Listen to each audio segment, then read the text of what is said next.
Everyone knows that maintaining a relationship with a billionaire girlfriend isn't easy. You have to be wary of her male best friend, sweet-talk her parents, and be as charming as honey. I thought I had everything under control and my girlfriend was deeply in love with me. But then I overheard her mother secretly tell her he's just a gold digger after our house. My girlfriend has a male best friend, they grew up together closer than siblings. When Willow and I first started dating, she introduced David to me this way. I believed her. Willow's junior in her research group hinted at me, George, you should visit our lab more often instead of just focusing on your projects. I was quite familiar with him, so I complained, I don't have time. You know my advisor's nickname, right? After a while, he replied, but that brother of Willow comes to the lab every day. Many people are guessing if you two broke up. I was stunned, but Willow wasn't the type to flirt around. I trusted her. If it were someone else, I might be jealous, but David was like her brother, so it seemed like a misunderstanding.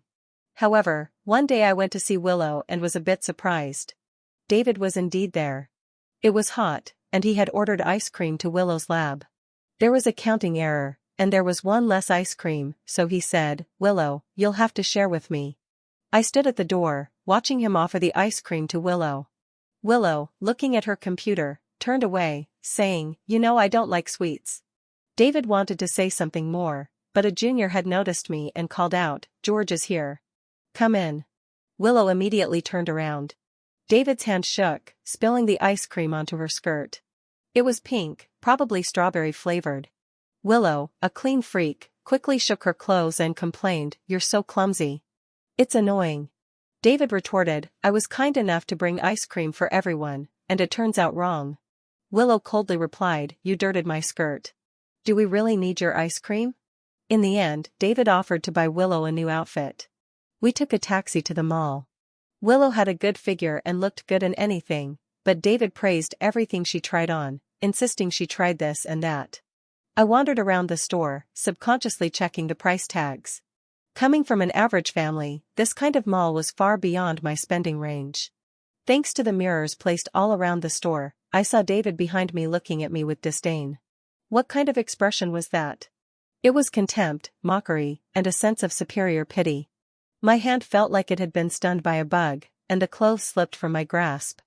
Indeed, it was good material, and under the air conditioning, my fingers felt chilly. David withdrew his gaze and walked away. I stood there quietly for half a minute before returning to the fitting room door. Willow, standing in front of the mirror, impatiently asked David, are you satisfied now? The clerk quickly packed it up. No discount on new arrivals. For 1,999 yuan, sir, do you have a membership? The price made my heart skip a beat. So expensive, it was just a light summer dress. I lightly tapped Willow's arm with the back of my hand, suggesting she shouldn't let her brother spend so much, especially since the original skirt wasn't that expensive. But David had already casually handed over his credit card. Just this one, he said, then he signaled to Willow, as usual, I buy you clothes, you treat me to dinner. They walked side by side through the mall, and a flower shop attendant approached, sir, buy your girlfriend a bouquet of roses. We're having a promotion today. David smirked, seemingly about to say, sure. I stepped forward, stopping him. Willow, if you like, I'll buy them for you. David's hand withdrew from the roses. He sneered, I just wanted to give my sister a bouquet. No need to be so sensitive. Right? You don't usually give her flowers, and now you want to? That night, I couldn't sleep. I thought for a long time, trying to understand David's mindset. I listed 3 possible scenarios. First, he was naive and simply wanted to give his sister flowers.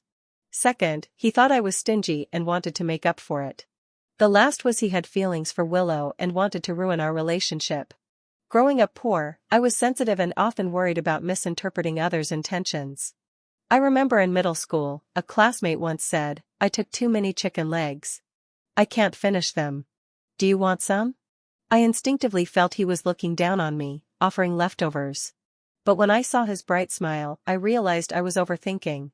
Since then, I developed a habit of not reacting immediately but reflecting later to see if my mindset affected my judgment. This habit gained me many true friends over the years. So I couldn't sleep, trying to figure out if it was my problem or David's. The first scenario didn't fit because the salesperson said buy your girlfriend flowers, and he didn't deny it. The second scenario was absurd. Even if someone defended another, their method wouldn't cross boundaries. His actions were like moving in with Willow. Because I was often away, true defense would involve advice. Thus, the third scenario seemed likely. Even childhood friends, no matter how close, shouldn't behave this way if the intentions were pure. My first meeting with David was in a cafe at C University. At that time, he had just returned from studying abroad after failing the college entrance exam while Willow stayed local. When David returned during holidays, he found Willow had me by her side. My first impression of him was that he was enthusiastic but slightly arrogant due to his affluent background. However, as we got to know each other, I found him sincere and polite, often asking for my help with academic questions. Gradually, I saw him as a younger brother. Soon after, he surprised me with an expensive Omega watch through Willow. That day, it was rainy and dark, but the watch face still shone brightly. I went back to my dorm and looked it up online, unable to believe that he casually gave me a watch worth 5 figures. I told Willow to return it. I checked online, it's over 70,000. I can't accept such an expensive gift without reason, and such an expensive watch was worth more than all my clothes combined. I wouldn't wear it. But Willow objected. He probably bought it at a duty-free shop, not at full price. Just keep it. David is very proud. Returning it would offend him. He always says he respects you like a brother. Returning it would be a slap in the face. Besides, compared to what my parents gave him, this is nothing. Somehow my words reached David. He approached me, saying, "George, I actually have a favor to ask. Our professor assigned a paper, and I'm struggling. Could you help me write it?" I wanted to refuse. Your school is a thought, and the course content is different. I might not do well. David smiled. "George, my sister says you're a top student. You can definitely do it. Don't be modest." He indeed sent me the materials and assignment content. It was related to my major, but I was still hesitant. Doing it purely would be embarrassing, and refusing was awkward since I accepted his expensive gift. In the end, I spent half a month in the library, producing a passable paper. The week I finished David's assignment, Willow and David went on vacation to Japan with their families. 6 people traveling together. Willow asked if I wanted to join. I had saved enough money for the trip, but I couldn't bring myself to spend it all for a week's vacation, so I said, "Just bring me some souvenirs." Willow indeed brought back a box of gifts, showing each one and telling me local stories. This way, it's like you were there with me. As for David, he ended his vacation early and flew back to school. For years, he didn't return from his social media. He seemed to be enjoying life, surrounded by friends and luxury brands. I thought he would immigrate, but after graduation, he returned to Sea City. Now Willow and I had graduated and were in graduate school. David had no proper job, sometimes saying he was applying for a master's, other times trying to start a business, but his ventures, like a bubble tea shop, quickly failed. Willow's mother once complained, "David is a good kid, just spoiled by his family. Young people need something to do, or they'll waste away." My relationship with Willow was stable and recognized by her family. When visiting her home, if we met acquaintances, her aunt would introduce me as the prospective son-in-law, a great student she liked a lot. Her friends naturally praised my promising future, but some things couldn't be said directly to elders. David's family wealth was evident. Even if he never worked, he could live comfortably, unlike me, constantly fearing my poor background wouldn't impress Willow's parents. So I worked hard on my studies, research, and impressing my professors, all to make my resume shine because apart from my resume, I had nothing. I said David has good prospects.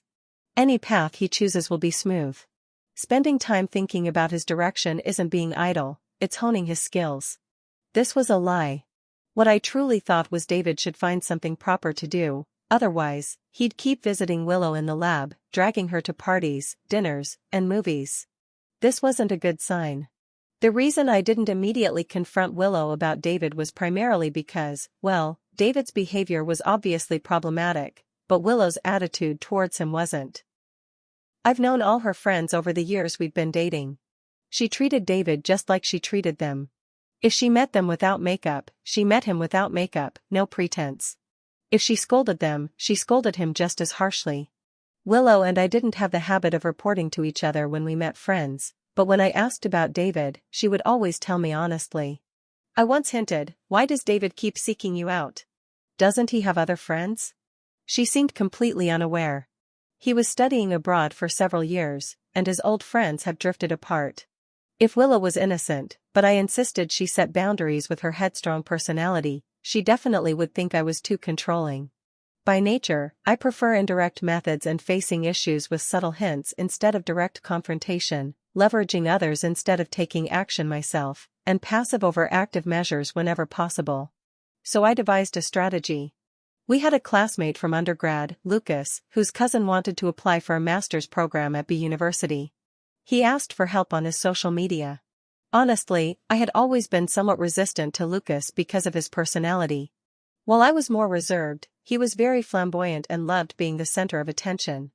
As a result, I rarely reached out to him, but this time I not only helped Lucas's cousin revise her resume and prepare her materials but also personally took her to visit the professor.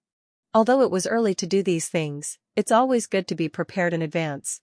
Lucas's cousin, Anna, was a pretty girl, but she always had a somewhat gloomy look in her eyes when she wasn't smiling. Anna's undergraduate background wasn't very strong, although she had won some awards related to her major during her studies. Her fundamental skills were solid, but the professor's attitude towards her was noticeably cold. Both Lucas and Anna were somewhat disheartened. I reassured them, at this stage, it's just about making a good impression on the professor. Ultimately, it's the exam results that matter. Don't worry. I'll contact some people from the previous year and get some study materials for her. Since I helped out, Lucas felt obliged to return the favor, so he treated me to dinner. When he was about to invite Willow, I stopped him. Willow is busy lately. Let's not disturb her. I don't want her to blame me for delaying her work. Having dinner alone with his cousin might raise suspicion, but with her brother present, it was different. A dinner with one girl and two guys discussing school exams sounded perfectly normal. I intentionally chose a popular restaurant where we spent an hour just waiting in line. By the time we finished dinner, it was already 10 p.m.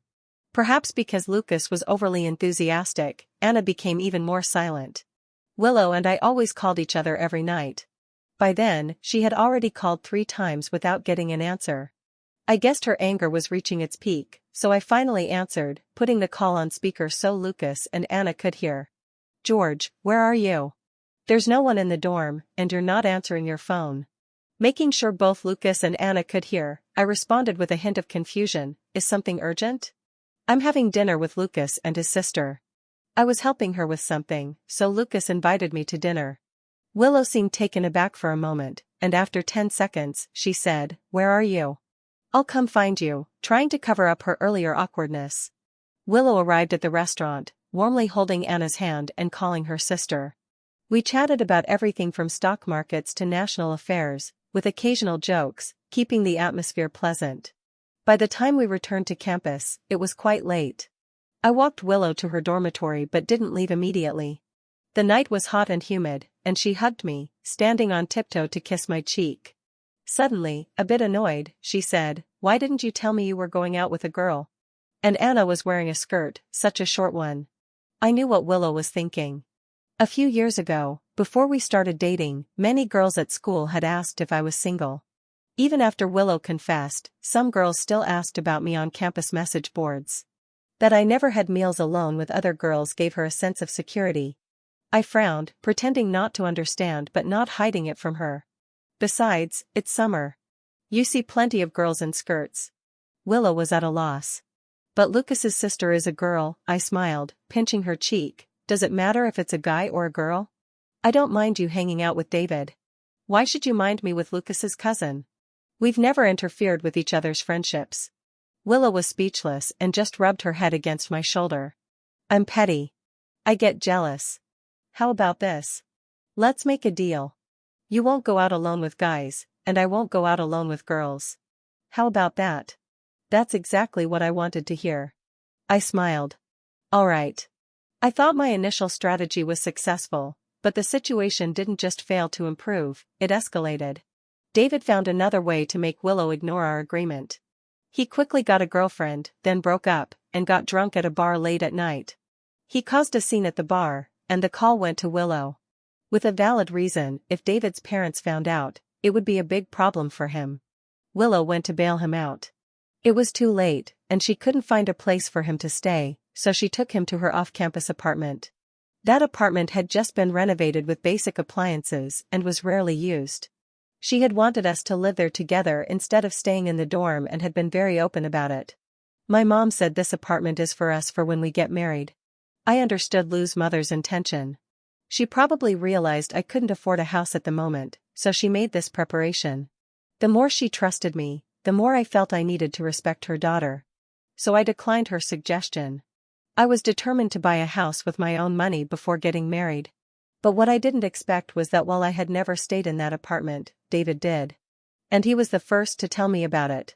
Early in the morning, he sent a message out of the blue. "Wong, the mattress you bought is really comfortable. I want to get one too." I was a bit surprised. "What mess?" "Oh, I stayed over at Willow's place last night and found the mattress really nice." "Willow said you bought it." I felt anger rising from my feet. The mattress was indeed bought by me. When we graduated from undergrad, Willow's family bought the apartment in her name. Man wanted her to decorate it to her liking.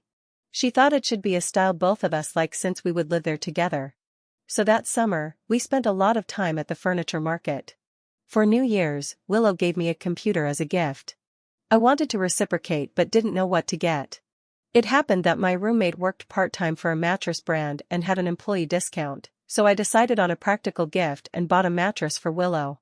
When it arrived, she laughed so hard, praising me for being unique. It became a story she often told about her bow friend's quirky gift ideas.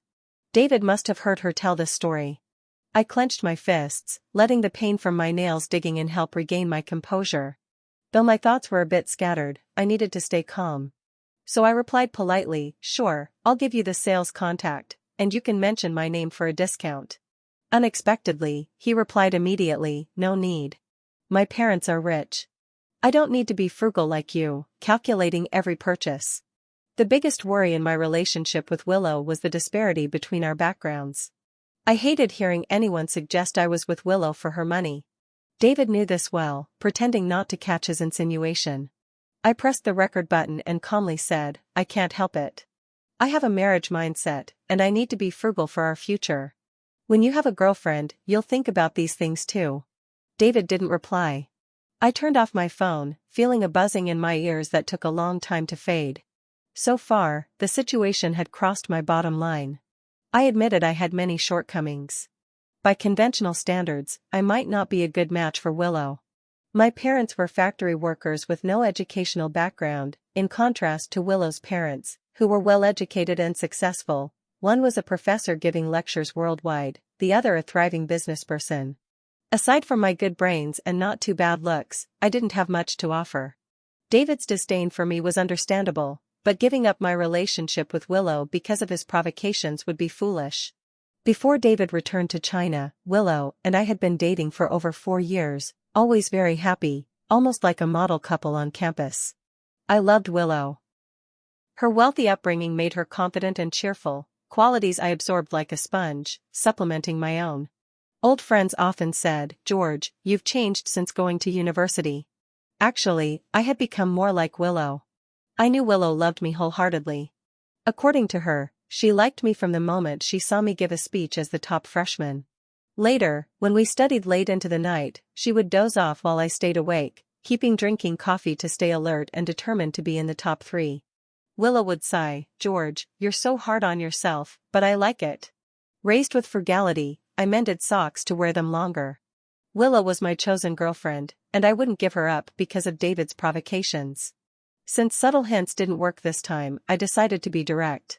I found Willow and asked frankly, "Did you let David stay at our place for a night?" Willow froze for a moment. "He told you." I asked him not to mention it, afraid you might misunderstand. She quickly explained, "It was really late to call you." I went back to the dorm after settling him. "You can ask my roommates, and there are surveillance cameras at the dorm entrance. I remember all my promises to you." It seemed she knew to keep a distance from David, but if she knew, why couldn't she follow through? Now wasn't the time to assign blame. I pretended to be surprised. "What are you thinking?" Why would I suspect anything between you and David? You've called him your brother for 20 years. Can't you comfort him when he's heartbroken? Willow was even more confused. I earnestly said, I just think your way of handling it wasn't quite right. David staying out all night, his family might be more upset knowing my girlfriend took him in to stay at our future marital home. It wouldn't look good. His family is prominent, they care about appearances. You should have called me to pick him up. This was the most rational explanation I could come up with. David was young and reckless. Willow was obligated by feelings. And I was completely non-jealous. Everyone had their roles, and it was quite interesting. Since childhood, I've always been sensitive, but my blood has a kind of courage that once determined to do something, I go all in, never giving up until I reach my goal. So when I saw my college entrance exam results and knew I could go to an ordinary university, I resolutely chose to retake the exams, just to get into a reputable school. I bet correctly. The extra year brought me to a higher starting point, and it was then that I met Willow, who was clearly not from the same class as me. Later, even though both Willow and I could have stayed at our current school for our graduate studies, I insisted on applying to the top domestic university, B University, next door. It was all or nothing. During that time, I was so stressed that I lost 20 pounds, but I eventually succeeded. As it turned out, Willow was even happier than I was when she saw the admission letter, telling everyone, my boyfriend is a genius. B University. Our relationship gradually gained her family's approval after this. Since I decided to repair the cracks in our relationship, I couldn't give up easily. I thought the situation would be resolved. Willow broke my defenses with just one sentence. I've told Uncle Yi that David and I take care of each other, so they're very reassured. My smile froze on my face. So the Yi family knew and allowed this. I was too naive. The trust of childhood sweethearts built up over decades was as solid as a fortress, impossible to crumble easily. I quickly adjusted to the sudden realization. Expression, why didn't you say so earlier? I was worrying for nothing. Willow really thought the matter was over, and she snuggled up to me. Honey, you're the best. Always thinking about me. I really couldn't refuse. You know Uncle Yi has always treated me like his own daughter. I can't ignore David. I let Willow act cute, but I felt only irritation. But I shouldn't let emotions affect my thinking. There are always more solutions than problems. If David's parents don't mind him staying at Willow's house, Willow's parents will surely have something to say. After all, a beautiful daughter going into a bar in the middle of the night to pick up a guy and bring him home must be worrying. If nothing else, they should consider Willow's reputation and my opinion. I found an opportunity to mention to Willow's mother, did you know David recently broke up? You were curious. Oh, what happened? I deliberately mentioned the sleepover. David drank and slept over at Willow's place for a night. He didn't even tell his family. I am really worried about his mental state after the breakup. Willow's mother paused while peeling grapes for a moment. I thought she would say something fair, but soon she started a long speech. They've always been like this, covering for each other since childhood. When one does something bad, the other protects them. She went on for 10 minutes about their childhood stories. My attempt fell through again, and my heart cooled bit by bit. Lou's mother also didn't think it was a big deal. In her eyes, Willow and David, even in their 20s, were still children. The bond built over years of growing up together was stronger than my few years as a prospective son-in-law. If I suggested Willow and David avoid each other, she might think I was meddling. I really started to get tired of this matter. Such a childhood friend, impossible to shake off, provoke, or scold, wouldn't even appreciate reason. What to do? I decided to take a third approach. The story of if the mountain won't come to me, I'll go to the mountain can also be understood as moving the mountain so that no one can come over. Since I couldn't stop David from finding Willow, I would make Willow stay away from David. We both planned to pursue a research path, so if we applied for a PhD abroad, we could naturally separate David from us. Considering our career development, having overseas experience would be beneficial. Before David inserted himself into our lives, I had discussed this possibility with Willow. She was not very willing to leave her familiar environment, but said if she went with me, she could accept it. The biggest obstacle was her family. Being a pampered daughter, her parents would probably be reluctant to let her go abroad. So I had to plans for going abroad. The best outcome would be Willow willingly going with me, and her family not opposing. This would completely cut off David's influence on us. The worst outcome would be Willow willing to go but unable to, if her parents disagreed. But this was not unsolvable either. I could stand firm and let Willow feel guilty, causing her to distance herself from her family, including David. It sounded like there were many uncontrollable factors, but if I planned carefully and executed properly, success was possible. With my mind made up, I worked almost desperately to make my resume impressive enough to get a full scholarship covering living expenses. I spent day and night in the library, occasionally taking a 5-minute break to check social media. David's personality naturally inclined him to share. I knew all his social accounts.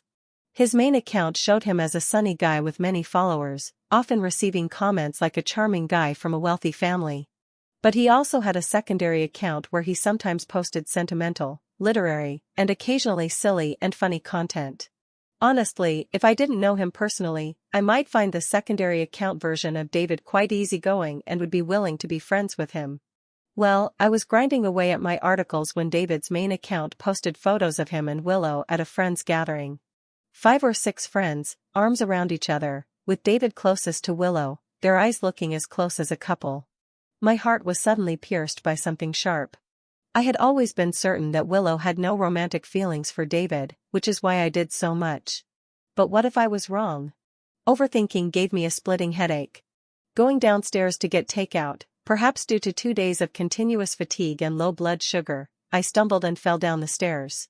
It was a hard fall. My ankle twisted, and my forehead bled. It was utterly embarrassing. It was Sunday night, and the teaching building was empty. Despite the commotion I made, no one came to check. I struggled to sit up, hand open my phone to see who could help me. I clicked on Willow's chat profile. Our last voice messages were, "Today is David's birthday. We'll go sing. I'll call you later when I'm in the dorm." Okay, I'll wait for you.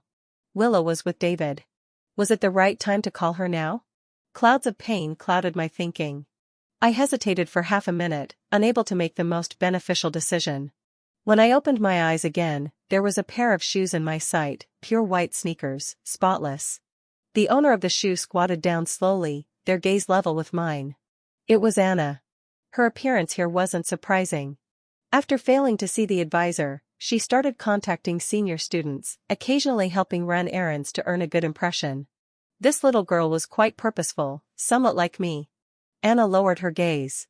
"Senior, if your girlfriend is too busy celebrating someone's birthday to come, I can take you to the hospital." Her tone was indifferent, and I couldn't discern her intentions, but I don't really care. She extended her hand to me. "Get up. I'll take you to the hospital faster. Isn't the senior racing against time to publish papers? The time you waste now will need to be made up for later." I hesitated for 3 seconds but didn't refuse her help. Anna was indeed efficient. In less than an hour, my ankle sprain was treated, and the doctor gave me some oral glucose. The CT scan showed no serious issues. It was quite late, but Anna showed no signs of fatigue. She calmly organized my hospital documents, sorting them by size, and said, "You can call your girlfriend now." "What? Call your girlfriend to come see you?" A boyfriend gets injured, but only after handling everything does he call her. Seeing such a considerate boyfriend, her guilt should double. That's what the senior is thinking, right? It took me a long time to understand that Anna had seen through my intentions long ago. While I racked my brains to set traps for Willow, this girl guessed the whole situation from just a few words. With similar people, there's no need for many words. I smiled. "Since you think that way, I want to be polite with you." It was past midnight when Willow's call came, as expected. Her voice was obviously happy from the fun they just finished. "But David wants to go too." I interrupted at the right time. "Then you go ahead. Don't worry about me." "George, what's wrong?" I coughed lightly to make my voice even more hoarse. "I accidentally fell and just finished seeing the emergency doctor. I'm about to take a cab back to school." Willow's voice immediately turned anxious. "Why didn't you tell me? How could you do this?" "Wait for me. I'm coming over now." I hung up the phone. Anna stretched and stood up. "I'll leave now. Good night." I thanked her again. Half an hour later, Willow appeared at the door. Her worrying and concern were genuine. That's just how she was, full of emotions and soft-hearted. Willow carefully read my medical records, then cautiously supported me as we moved towards the door. You got hurt and didn't tell me, George. Do you know how much it hurts me when you keep everything to yourself? If something happens and you don't tell me, I'll feel terrible. I smiled and shook my head. I can tell what's important and what's not. I just fell, but it's David's birthday, which only happens once a year, and all your friends went. How could you not go? Willow stopped, dissatisfied. What's the big deal if we don't celebrate a birthday? What if something happened to you? What would I do? Okay, I get it. You talk too much. No, George, I need to make this clear. You're always the most important to me. If something like this happens again and you hide it from me, I'll never talk to you again. You're so awful. You have to tell me if anything happens. Got it? Willow kept nagging, but I was too tired to listen. My gaze drifted to the girl at the clinic door. The streetlight was star-white, outlining her lonely figure. Anna, with her head slightly lowered, threw the paper cup into the trash can, then looked up at me. Her eyes were distant, as if watching an outsider's performance. I nodded slightly at her and made a victory sign. She then turned and disappeared into the vast night. Because of my fall, Willow has been completely compliant with me, almost staying by my side 24/7.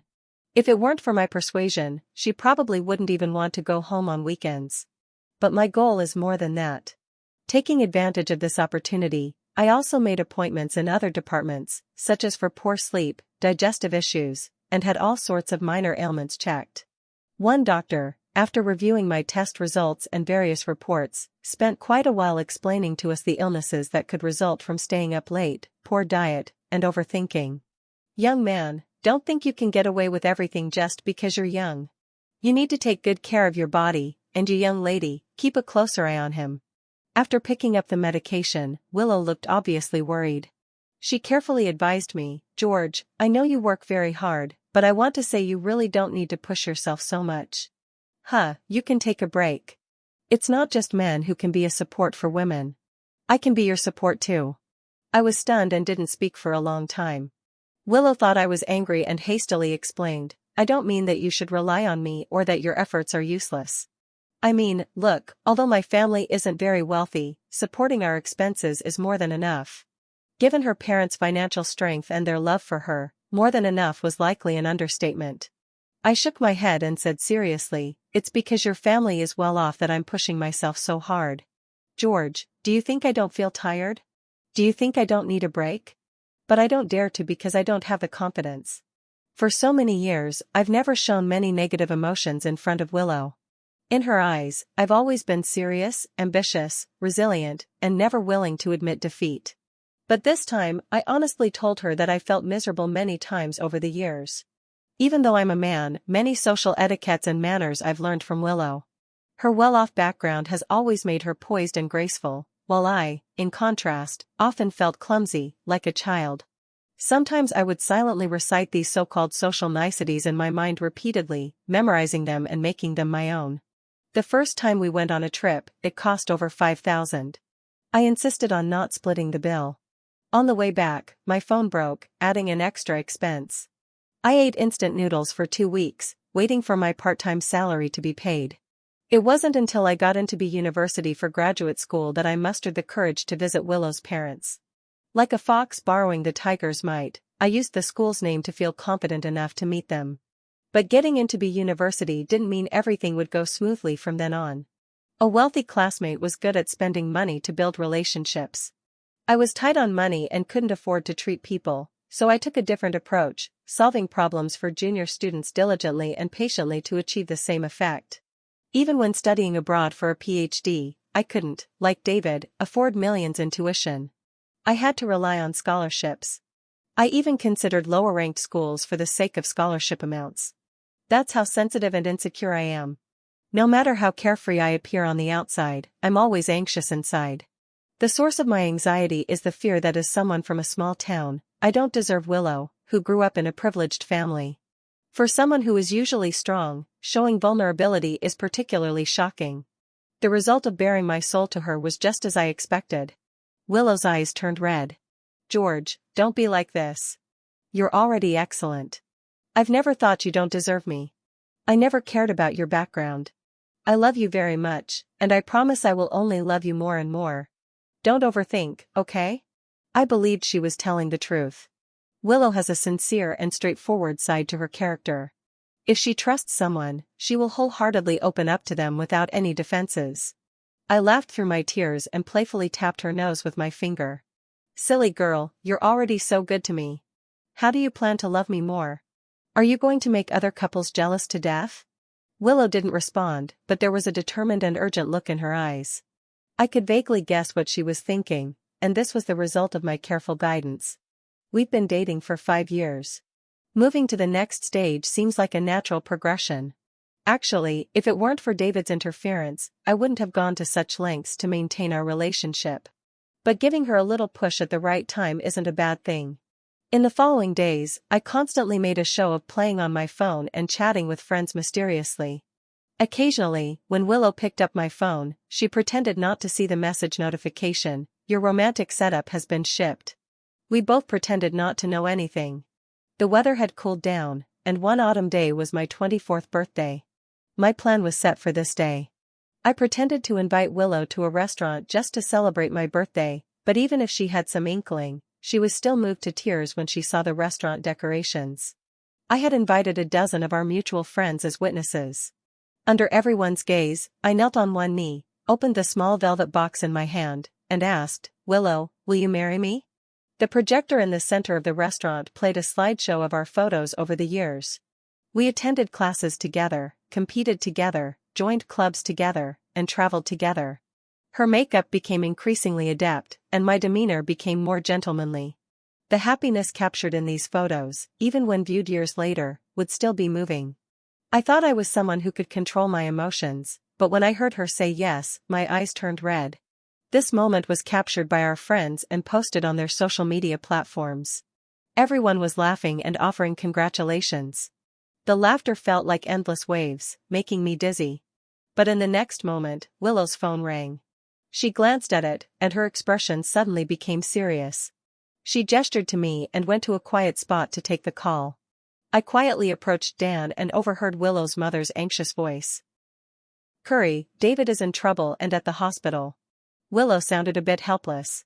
"Mom, I'm in the middle of something important." "What nonsense are you talking about? You're secretly getting engaged to without telling us, and we haven't even scolded you for being unladylike, but David rushed out to celebrate with you and got hit by a car. Now you need to come see him." "Mom, can I come later? I'm with George. We've been friends with the Yee family for decades. Remember how Uncle treated you when you were little? You're being unreasonable, dragging this out, and making me so anxious." Willow sighed. All right, I'll go right away." She hung up the phone but seemed to be struggling with herself. I didn't come back to ask me immediately. Seeing Willow's conflicted expression, I clasped my hands together. The ring on my ring finger was pressing painfully. David again. Why does he keep appearing in my life? Is it really just a coincidence that he got injured at this critical moment? Suddenly, I felt that all my efforts were meaningless. Willow was always like this, so soft-hearted that calling her a white lotus would be an insult to the flower. She felt heartache when I got injured, so naturally, she would worry about David even at my proposal event. She couldn't resist her mother's orders and planned to leave me to see David. What about me, left alone to handle our friends? Though she felt conflicted because of me, ultimately I would become the price of her conflict. Why should I bear the cost of her conflict? The friends present were not just her friends but also mine. Should they also share in my embarrassment? I slipped into the bathroom to calm myself down. It felt like an act had split me into two. One part was furious, wanting to rush out, slap Willow's heart, and cut all ties with her forever.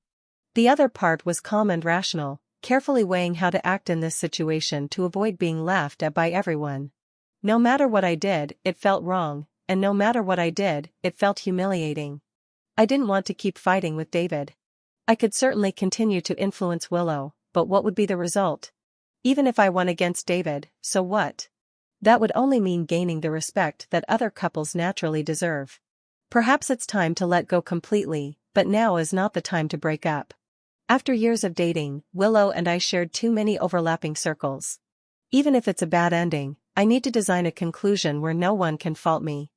5 minutes later, I walked out with a calm expression and asked Willow what had happened. When she explained that David got injured while hurrying to celebrate with us, I didn't question why he had to come personally instead of sending a text, nor did I criticize how careless he was, nor did I doubt, "You're not a doctor. What use will you be there?" Instead, I suggested without any resentment, "You should go see David. I'll handle things here. Your family and the Yi family have a close relationship, so you should go, but with so many friends here, we should give them face too. So go. I'll take care of them. I can manage my own event." If Willow had changed her mind at that moment, I might have reconsidered my decision. That she didn't seem to notice my emotions and instead felt relieved. "All right, George. I'm glad I can rely on you. I'll be back as soon as I can." She really laughed. I watched her leave, feeling as if I were saying goodbye to the past 5 years of my life. This proposal, despite the sudden absence of the hostess, did not become awkward. I used all my social skills to make sure everyone was well taken care of. I took photos myself and asked others to take photos of me. The more I felt hurt inside, the more I smiled. By the end of the lunch, I hadn't eaten much, but I didn't feel hungry at all. After sending off all the guests, I decided to go to the hospital. After all, David was injured, and I had to see him. I asked the waiter to pack a few decorative roses for me. These roses were just like the ones we saw in the mall since David likes giving flowers. "I'll give him a bouquet." By the time I rushed to the hospital, it was already evening. Everyone in the hospital looked hurried and worried. Despite my recent role, when I passed by a mirror, I saw that my face looked just as anxious as theirs. I found David's room without any trouble. Just as I suspected, his injuries weren't severe. At least it seemed to me that he had only scraped his knee, but since he was lying in a VIP hospital room, there must have been a reason for it. I didn't question it and simply placed the bouquet of flowers beside his bed. He lay there with his eyes closed, appearing to be asleep. I greeted his parents who were sitting by his bedside. They had the same air as the Liu family parents, an inherent condescension masked by kindness. Perhaps it was my imagination, but their faces seemed a bit awkward. Uncle David hesitated to speak, while Aunt David sighed deeply and patted my shoulder. "You must be George, right? This time, it was our David's fault. I'll scold him. He's been spoiled by us. It's our failure as parents." Uncle David hissed softly, gently patting Aunt David's arm. "What are you talking about? The child is lying in the hospital bed. Can't you wait until he's better to say anything?" Aunt David glared at him. "You just keep indulging him. Sooner or later." But she didn't finish her sentence. Out of consideration for me, I had long known that David was the beloved son of older parents and had been excessively spoiled. Today's encounter only confirmed it. However, if it was merely because David disrupted our proposal, it didn't seem worth such a fuss. Their conversation held hidden meanings that I needed to clarify. I turned and left the room, attempting to find Willow. Luckily, it didn't take long. I saw her shadow in the stairwell on the top floor. Standing next to her, holding her arm, was her mother. She was earnestly advising, "George is a good man. Mom has never said he isn't. But getting engaged is a big deal. You agreed without discussing it with the family. Do you think your grown-up child doesn't need your parents anymore?" Willow, feeling wronged, said, "I've been with George for 5 years. Shouldn't we get married?" "Yes, but now with David in this state, child, should you reconsider before making a decision? We can't neglect David." Willow frowned and said, "Stop it. David is lying. I grew up with him. Don't you think I can tell he's full of lies, and you still believe him? How could he possibly like me?" Although I had already known this, hearing it from their mouths still shook me. The amount of information in those few sentences was overwhelming. If I hadn't already decided to give up on this relationship, I would probably be feeling unbearable pain. David indeed liked Willow and had just confessed his feelings to her. But Lou's mother, insisting they couldn't neglect David, caught me off guard. I had previously suspected numerous times that Lou's mother had said that they were covering for each other, thinking that David staying at Willow's house was no big deal. Was I being overly suspicious, or did she have other intentions? Now the answer was clear. At this moment, I felt a bit like laughing. 20 years of being childhood friends but not turning into lovers. They probably thought I was the intruding third party. Willow's mother was still pleading. "Even if you don't believe it, we still need to give the David family an explanation. How about this? You're still young and haven't graduated yet. There's no rush. Don't get the marriage certificate now. Wait until David gets better. Willow seemed to be at her wits' end with her mother's persistence and turned, hitting the stainless steel railing in the stairwell with her bag in frustration. The loud noise echoed in the empty stairwell. Her mother was startled and stopped talking, covering her face and squatting down, sobbing. I no longer wanted to watch this farce. I don't remember how I left the hospital and returned to school. My phone battery was almost dead. Today, my WeChat was flooded with messages. Everyone was congratulating me on finding my soulmate. How ironic. At noon, I was still eagerly anticipating a happy ending with Willow, but by evening, I learned that David indeed liked her, and Lou's mother was pleading with her to reconsider. Am I disheartened, self-pitying? Not really. It's just that I finally understood everything, and that's it. My parents didn't finish high school and could only work in factories. Factory work was both hard and poorly paid. Our relatives were either old or sick, always borrowing money. It wasn't until I went to college that our situation improved a bit. That's why I was cautious. After dating Willow for 3 years, I didn't dare ask to accept her invitation to visit her home. I was afraid of being asked, "What do your parents do for a living, George?" Willow had told me countless times, "My parents aren't like that. They only care if you're a good person." I was tempted but held back until I got into the university's graduate program before visiting. That day, they were extremely warm and praised me endlessly. I naively thought it was my suspicious mind misjudging them. Turns out I was too naive. Willow's parents never approved of me. They just didn't want to upset their daughter, so they didn't oppose it. Dating was fine, but marriage was out of the question. The more I thought about it, the colder I felt. I desperately needed something to warm me up, like alcohol, but I couldn't drink too much because Willow might want to talk to me, and I needed to stay rational. I restrained myself and bought 3 cans of beer, sitting quietly in the stands of the playground, drinking in silence. But by 11:30 p.m., Willow still hadn't contacted me, not even a WeChat message. So I lazily typed out a message while holding a beer can. "I went to the hospital to see David tonight but didn't see you. I'm going back to the dorm to rest. Let me know when you're settled. Love you." We had to break up. Now that my emotions were overwhelming me, staying calm was the best strategy. Once I was clear-headed, I'd come up with a plan. The breakup had to be initiated by me, but the reason couldn't be because of me. Alcohol numbed my nerves, and for once, I slept in. When I woke up, I felt pretty good. I went to find Willow and check on David. When I asked if anything happened in the hospital, Willow's eyes looked a bit unnatural. Nothing, just that David was careless and didn't look while crossing the road. He'll be discharged in a few days. Willow wasn't good at lying. Her current behavior was already forced calmness. There could be many reasons for her hiding the truth from me. Maybe she didn't want to worry me, or maybe she was afraid I'd be angry with David. Either way, not being honest with me meant she was struggling inside. I said nonchalantly, "Oh, that's good. I'm relieved." But about our marriage certificate, Willow's body tensed up. I quickly added, "I thought about it again and decided it's better to wait until after graduation. After all, marriage is a big deal, and our parents should meet again to discuss. Plus, there's a lot going on right now. I don't want to mess things up." Willow didn't say anything. She just threw herself into my arms and hugged me tightly. "George, I won't let you down. You have to trust me. I've trusted her many times before. I've given her so many chances, but unfortunately, she never sees them. This is understandable, though. Willow didn't grow up lacking security like I did. When she encountered opportunities, she didn't cling to them like an octopus. Willow was born with a silver spoon in her mouth. She had countless opportunities in her life. Losing one wasn't a big deal because another would come along. This time, my last dose of gentleness for her was exhausted. I once thought Willow was my lifelong partner. She was sincere, passionate, and kind-hearted. We shared academic pursuits and even laughed at the same obscure parts in movies.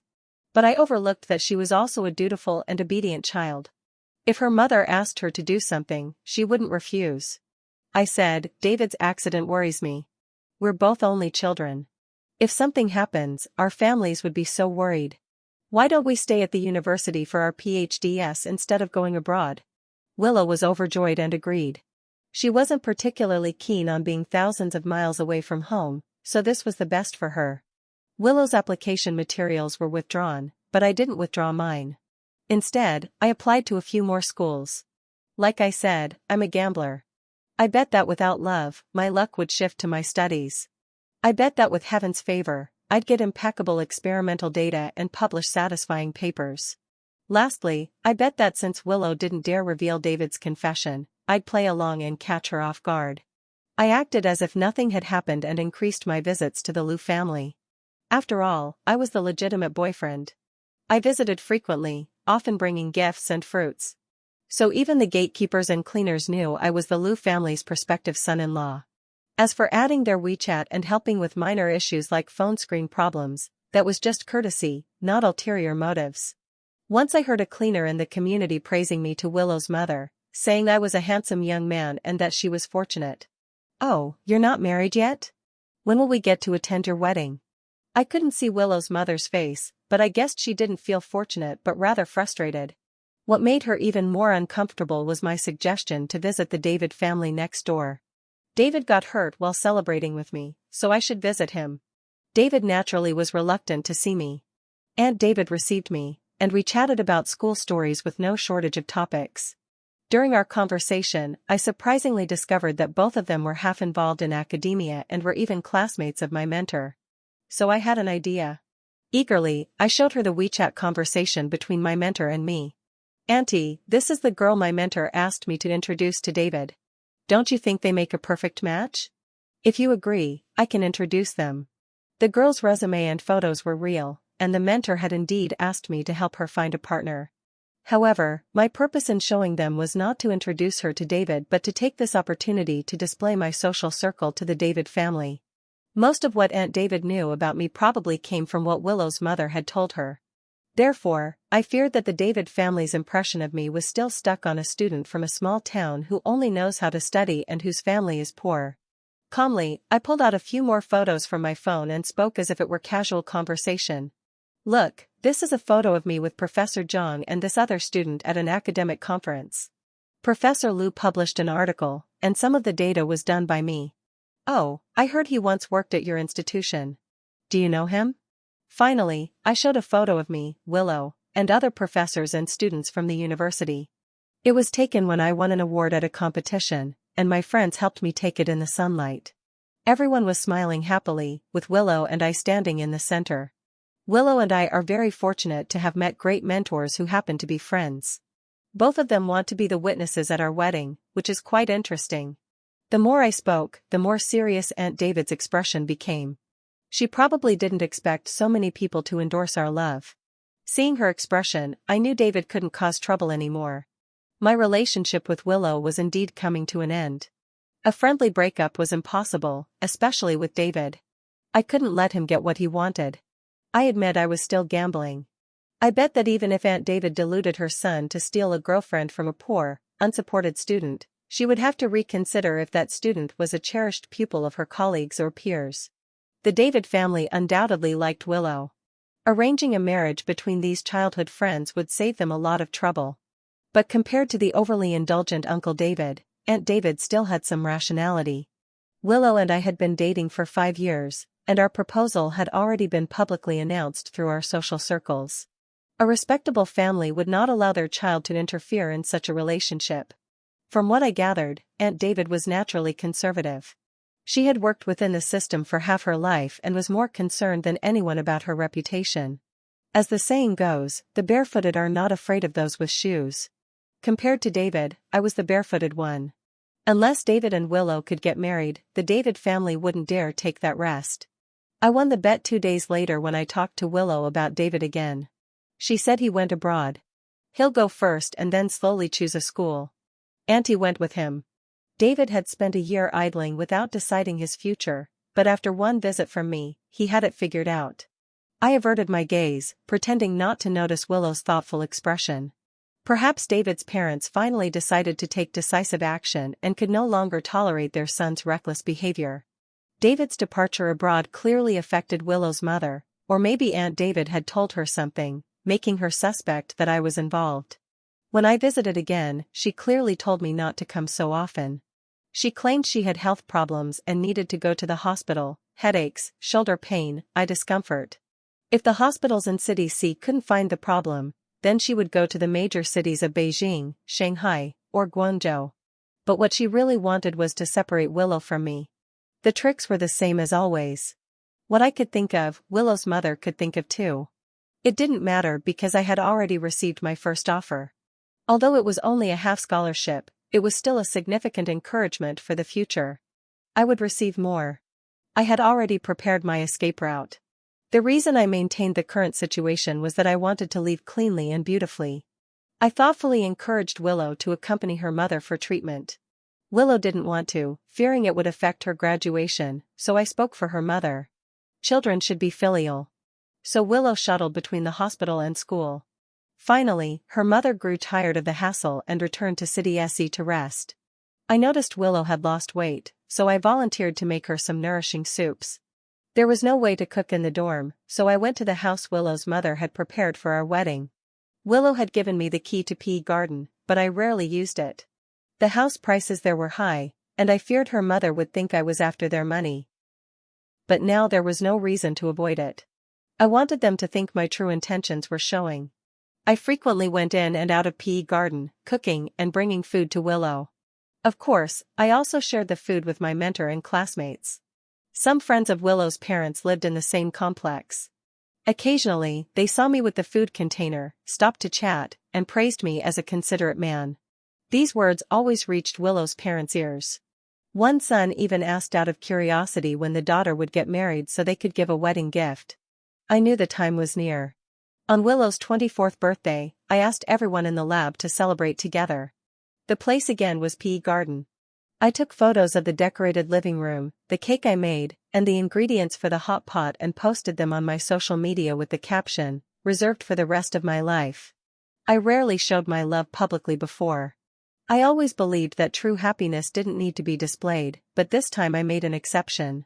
Willow's mother had my WeChat and would see it. I guessed she would find a way to interfere, and so she did. While we were eating and drinking, making noise until 9:30 at night, Auntie arrived. Willow's classmates greeted her, but with an adult present, they didn't want to stay long and soon left. I said, "Auntie, you're not feeling well. You should go home and rest early. I'll clean up the living room and kitchen." But she smiled gently, pushing me out. A boy shouldn't always be in the kitchen. Go back to school with your classmates. I knew Auntie had come with the purpose of not letting me stay overnight in that house. David could stay, but I couldn't. How amusing. I pretended not to understand her intentions and left with the classmates halfway through. I realized I had forgotten my phone and asked a classmate to accompany me back. I had made a little trick with the door, leaving it slightly ajar. Through the door, I could hear fragments of Willow's mother's angry voice. "They're not even married yet, and he's already inviting friends over. Imagine how it will be after marriage. What did I tell you? Mom has never been wrong about people. That boy, George, is cunning. Coming from a poor province, people there are full of tricks. He's only after our house and money. You must open your eyes and not be fooled by him anymore." My heart finally settled. The result was even better than I expected. I had waited 2 months, provoking repeatedly, behaving like a caring fiancé until Willow's mother finally took action. The moment of her outburst was the perfect opportunity to announce our breakup. I stood there like a statue. The 2 classmates who came back with me exchanged worried glances and approached to pull me. "Senior, it seems like Auntie is in a bad mood. Why don't we go back?" One of them was secretly competing with Willow for a scholarship, and the other was a gossip lover, knowing all the rumors on campus. I trusted they would tell everyone who needed to know about what they saw and heard tonight. I gave them a helpless smile, then gently knocked on the door and entered calmly. The mother and daughter in their confrontation were startled to see me. "Sorry to interrupt. I forgot my phone." I retrieved it from the sofa, then turned to Willow. She looked embarrassed, unable to meet my eyes. I smiled at her, both helpless and affectionate. The engagement ring I had been holding fell to the floor, rolling and stopping at her feet. "Let's break up." I used to see others cry their hearts out after a breakup, feeling as if the sky had fallen and their intestines had been cut into pieces. I always thought they were just being melodramatic. Only after experiencing a breakup myself did I realize it truly was melodramatic. I wasn't nearly as heartbroken as I imagined I would be. Maybe it's because my heart has been broken too many times and has become numb to the pain. As expected, the two classmates who witnessed the whole breakup spread the story. My proposal to Willow had been quite public, and the reason for our breakup was so infuriating that many people sent WeChat messages to comfort me. I didn't reply to any of them since I decided to be the kind person who blesses the ex after a breakup. I shouldn't say much. Willow's mother wasn't wrong. I am indeed calculating and scheming. Unfortunately, at the beginning, I also offered my heart unreservedly to the one I loved. It was she who shattered it with her own hands. A few days passed, and I had had enough of looking heartbroken. I stopped moping around in the dorm and occasionally went out to do experiments. Willow stood at the dormitory entrance, looking pitiful. She had, of course, sent me countless messages and made numerous phone calls over and over, saying things like, "My mom is my mom. I am me. I truly love you, George. Please give me another chance." Unable to bear the harassment, I started looking for company. My roommates were even more agitated than I was. Sometimes when Willow pestered me too much, they would loudly scold her. "We've seen how George treats people. How is he not good enough for you to be insulted by your family? Don't talk to us." The scheming ones, at such times, Willow had no defense. She couldn't deny her mother's insults. Indeed, before this, I was an impeccable boyfriend. Of course, there were even more painful moments. Lucas also knew about my breakup with Willow, so he arranged a meal with several undergraduate classmates, both male and female, including a female classmate who had been pursuing me for years. Willow stood at the bottom of the dormitory building, watching me leave with the group. She seemed to want to join us but ultimately did nothing. She had already lost the right to stand by my side. During the meal, I kindly informed these friends that I was planning to go abroad for further studies and to heal my emotional wounds. Lucas, who despises injustice, immediately cursed, "Willow is really something. Just because her family has some money, they treat people like thieves. George, rest assured, we won't invite her to any future reunions." Although I didn't consider Lucas to be very reliable, I still smiled and said, "She's also in a difficult situation. Don't make it hard for her." Lucas clicked his tongue. "Even now, you're still defending her. Let's be clear. Willow is pretending to be innocent.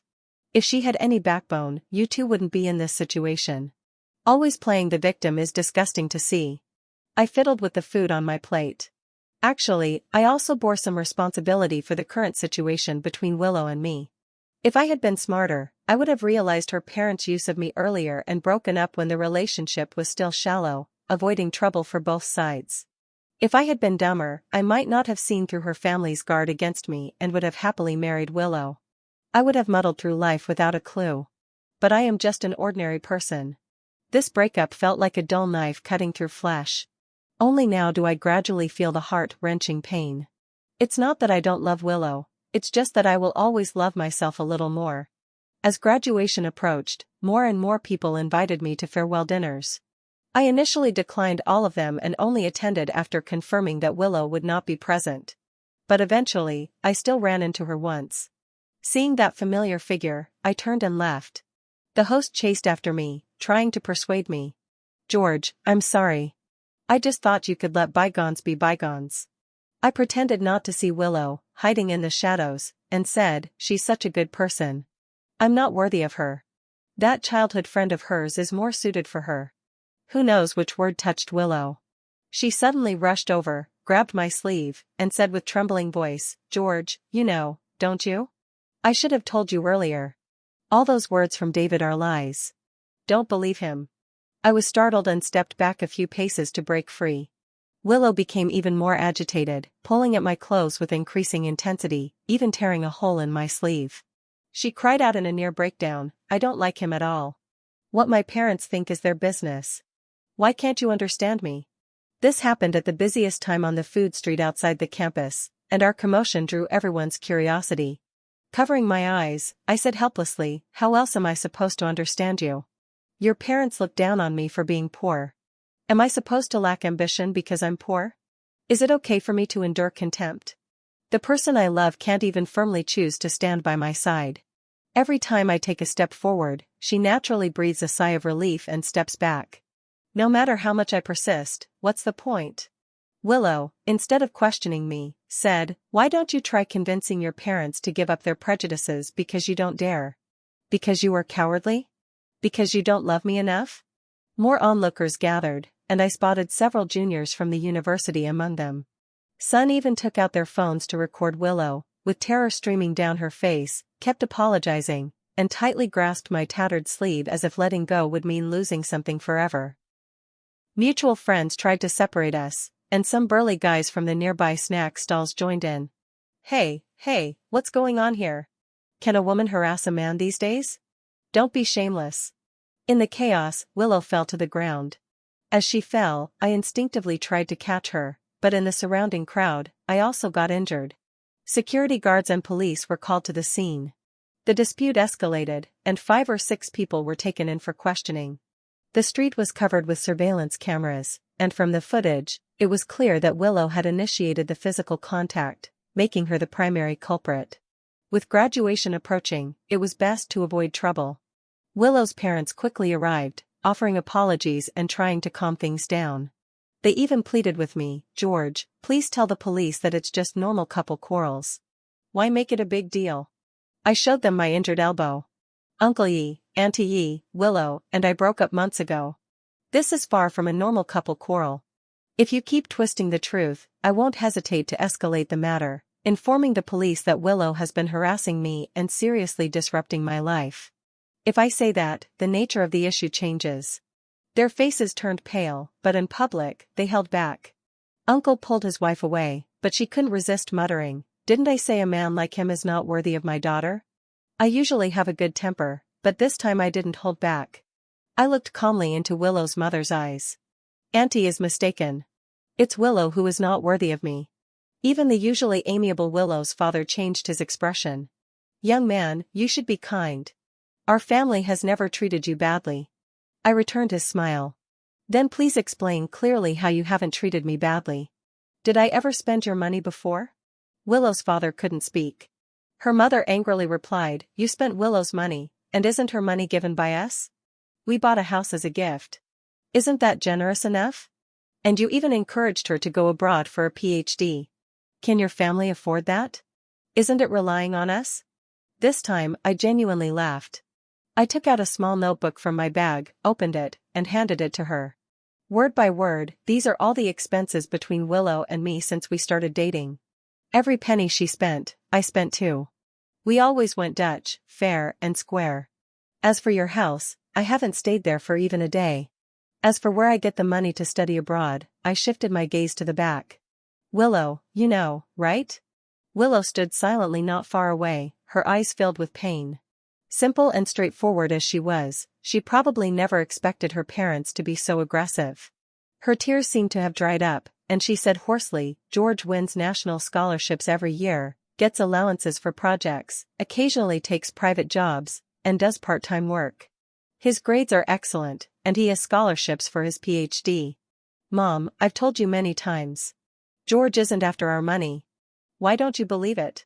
Her mother, both ashamed and angry, gritted her teeth. "You're young."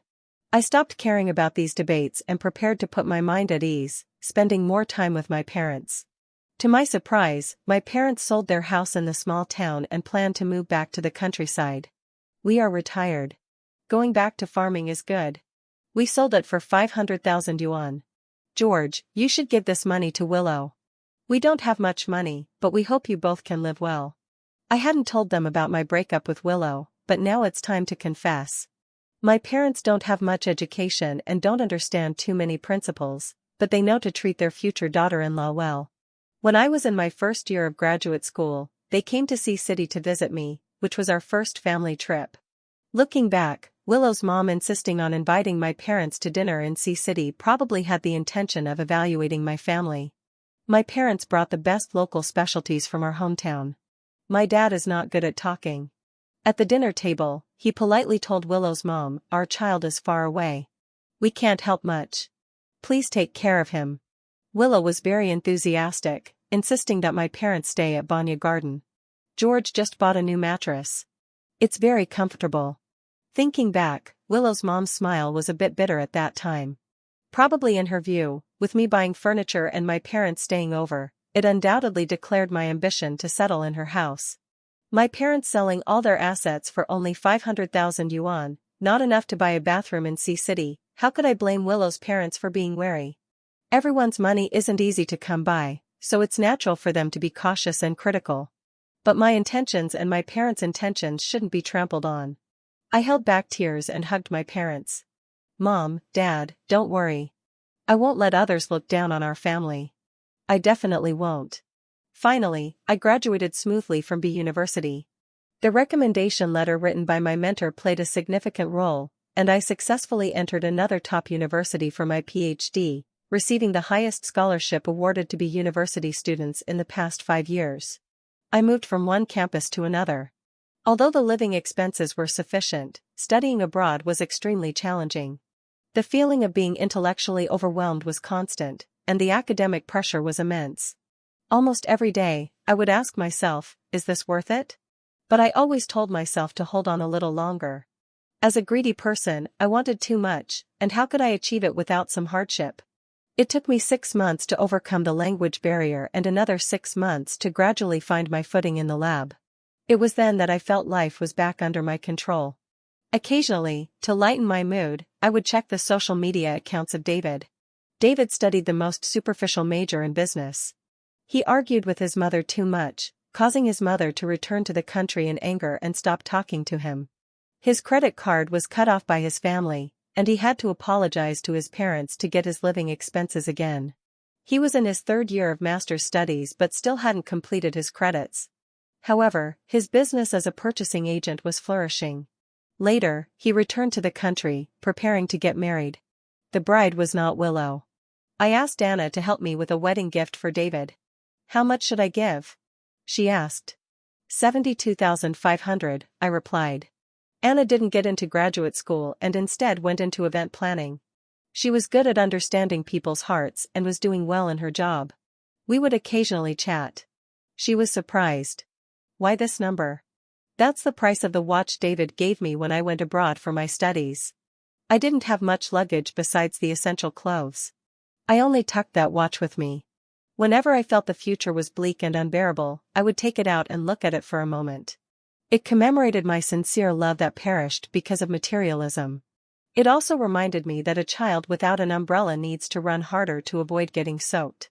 But I am not someone who likes to owe others, so I need to return the money to David as if I had bought it from him. After attending the wedding, Anna came back and complained to me, the bride is an internet celebrity. His parents didn't seem happy, with dark faces throughout the event, reportedly because of a premarital pregnancy. It said that the bride used to. I laughed. All right, I asked you to deliver the gift money. You don't need to gather so much gossip. I thought that was the end of it, but unexpectedly, I received a call from David not long after. In the end, our circles are small, and he could easily get in touch with me through someone. He politely thanked me for the wedding gift. After years without contact, his voice sounded calm and mature. I said, it's nothing. We weren't that close back then, and you gave me such an expensive gift. I was quite touched. He seemed a bit speechless. Actually, I wanted to apologize. I was a bit reckless back then, hurting Willow and you. I'm sorry, George. This apology sounded quite ridiculous, so I couldn't help but laugh, but I still maintained my politeness. It's been years. There's no need to bring it up. David took a deep breath and continued to apologize. No, I really feel sorry for you both. These years, Willow hasn't had it easy. After finishing school, she couldn't pass the exams for civil service or teaching positions and ended up working in her mother's company. She's been going on blind dates arranged by her family, but none lasted long. She's been waiting for you. Listening to his rambling, I didn't respond. Willow remembering me wasn't a surprise. We were each other's first love, met at the most passionate time of our lives, and spent 5 beautiful years together. Although we didn't make it to the end, it was enough to leave a deep imprint on each other. However, she might not necessarily be waiting for me. It could be that the boyfriends her parents chose weren't to her liking. I lazily asked David, consider her again in what capacity? Are you asking this as her childhood friend or someone who once had a crush on her? David defended himself. I never liked Willow. If that's what you're concerned about, then you're lying. I didn't do it on purpose. Auntie asked me to find a way to break you two up. Auntie always said you and Willow weren't suitable, and if I could make you feel inferior, you would leave her. Years ago, Auntie looked down on me. So why does she approve of me now? David hesitated. She still cares about Willow. Instead of seeing her searching endlessly, she wants to settle for me. I couldn't help but laugh. Sorry, I'm not interested. I'm doing well now and don't want to revisit past disappointments. David sighed. Then I always knew that it was Willow's mother who was truly dissatisfied with me. David just followed her wishes. This call was likely also influenced by Willow's mother, but I always had a question. As David was about to hang up, I finally asked, even if the Liu family treats you like a son, why did you willingly follow their instructions to break up me and Willow? Willow really cared about you and treated you like a brother. Why did you do that to her? David took a short breath and opened his mouth with difficulty. Because I was jealous of you. I was confused. Jealous of me? It was truly unexpected. David was a rich kid. Why would he be jealous of me? Do you remember you helped me with an assignment once? I got a perfect score for that assignment, and the teacher praised me, saying I was the most talented Chinese student he had ever seen. In the following 3 years, I did try hard, but no matter how much I stayed up or studied, I always got the same comment, "What a pity, David. You're a smart student. You can write an essay so perfectly, but why don't you work hard and prepare well for the exams?" I had no way to explain that. That's when I realized, George, I was very jealous of you. I was jealous that you could easily reach heights I could never attain. So I wanted to destroy something you had to bring you down a notch. I succeeded. You and Willow didn't end up together, but I didn't feel any joy. It's hard to describe my feelings. Shocked, helpless, but mostly relieved. I had considered many possibilities for why David acted the way he did. Maybe he secretly liked Willow, looked down on my humble background, or found my personality unlikable, but I never thought it was because he believed he wasn't as smart as me. So I, too, had something worrying, sensitive, fragile, doubtful, and insecure. A small-town student was also envied by someone. It's indeed ironic but also suddenly liberating. After hanging up the phone, I took out the watch from the drawer. I had kept this watch for years, carrying it around but never wearing it in public. The diamond sparkled brightly, and the intricate design was exquisite. David had good taste. It was indeed beautiful. I admired it quietly for another minute, then put it back in the box, pushed it into the drawer, and locked it. No matter how luxurious or expensive it was just a cold ornament. Apart from its beauty, it had no use, so it didn't suit me now. I'm the youngest Chinese professor at this prestigious overseas university. Wearing a watch while taking students to the lab would be very inconvenient.